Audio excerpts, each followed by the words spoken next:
தாவேகா விஜய் அவர்கள் இது நாள் வரையும் நடத்தும் நிகழ்வுலாம் வச்சு பார்க்கும்போது அவருடைய சுயநினைவோட கட்சி ஆரம்பித்ததாக தெரியல. அவரை காங்கிரஸு, பிஜேபி, திமுக, அதிமுக இவங்கெல்லாம் வில்லா இருந்து இவரை அம்பா பயன்படுத்தி தமிழ் தேசியத்தை அழிக்கிறதுக்கு பயன்படுத்துகிறாங்கன்னு நல்லாவே தெரியுது இவர் பேசும் பேச்சை வச்சு பார்க்கும்போது.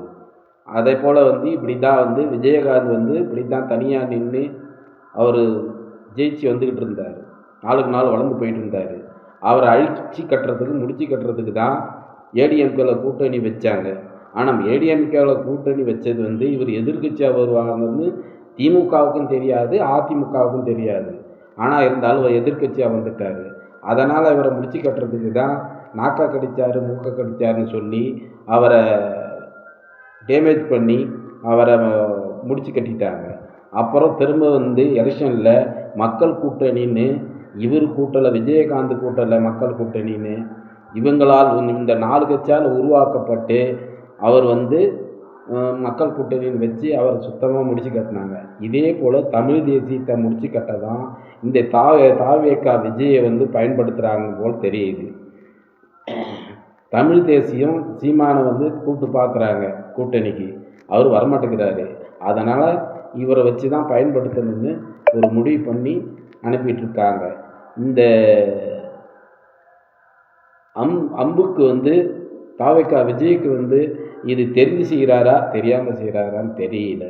அதனால் மக்களே, தமிழ் தேசியம் சீமான் அப்படிங்கிறத பார்க்காதீங்க. தமிழ் தேசியம் வளர்ந்துச்சு அப்படின்னா தான், தமிழ் தேசியம் வளர்ந்துச்சுன்னா இந்த உலக அழிவை காப்பாற்ற முடியும்.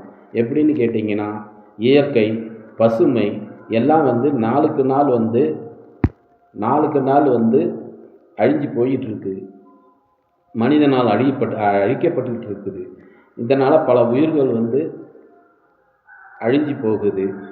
இந்த பல உயிர்கள் அழிஞ்சு போகிறதுனால நம்மளுடைய வாழ்க்கை அடுத்து அழிகிறதுக்கு அறிகுறி அதுதான். எப்படின்னு கேட்டிங்கன்னா, இப்போ ஒரு சின்ன விளக்கம் சொல்கிறேன். இப்போ நம்ம வீட்டில் தாத்தா பாட்டி இறந்துட்டாங்க, அடுத்து அப்பா அம்மா இறந்துட்டாங்க, அடுத்து யார்? நான் தான். அப்படிங்கிற மாதிரி பல உயிர்கள் அழிஞ்சு போனால் அடுத்து மனித இனம்தான் அழியும். அதனால் இதை புரிஞ்சு அறிஞ்சு நடந்துக்குங்க. அதனால் இயற்கையை பாதுகாக்கணும், பசுமையை பெருக்கணும். இதை பெருத்திங்கன்னா தான் உலக அழிவிலிருந்து காப்பாற்ற முடியும். உலக அழிவு தானாக அழிகிறத விட மனிதனால் அழிவு இருக்கிற இதை தடுத்து நிறுத்த முடியும். அதனால் மக்களை நல்லா தெரிஞ்சு புரிஞ்சு வாக்கு செலுத்துங்க. இன்றைக்கி நீங்கள் தேர்தல் சமயத்தில் நீங்கள் ஒரு நாள் நீதிபதி, அன்றைக்கி ஒரு நாள் தான் பவர் உங்கள் கையில் இருக்குது. அந்த பவரை பயன்படுத்தி எத்தனை பேர் லஞ்சம் கொடுத்தாலும் சரி, காசு கொடுத்தாலும் சரி, எதை கொடுத்தாலும் சரி, இதை நான் கொடுக்குறான்னு சொல்லலை, கொடுத்துட்ருக்காங்க, கொடுத்து பழகிட்டாங்க. உலகமே அறிஞ்ச விஷயந்தான். அதனால் வாங்கிக்கிங்க. இருந்தாலும் நீங்கள் சிந்திங்க. இன்னாருக்கு போடுங்கன்னு நான் சொல்லலை, புரியுதுங்களா? நாங்கள் சீமான் சொல்கிற மாதிரி தான் என் கட்சியில் இருக்கிறவங்களாம் அப்படி தான் சொல்லுவாங்க. இன்னாருக்கு போடுங்கன்னு நாங்கள் சொல்ல வரல. சிந்திச்சு பார்த்து எது நமக்கு சரி அப்படின்னு தெரிஞ்சுக்கிட்டு அதுக்கு வாக்கு செலுத்துங்க. புரியுதுங்களா? மறந்துடாதீங்க. நீங்கள் அன்னைக்கு ஒரு நாள் தான் உங்கள் கையில் பவர் இருக்கும். அந்த ஒரு நாள் பவரை பயன்படுத்தி சரியாக பயன்படுத்துங்க. அப்படி பயன்படுத்தினா தான் 5 வருஷத்துக்கு நம்ம நல்லபடியாக வாழ முடியும்.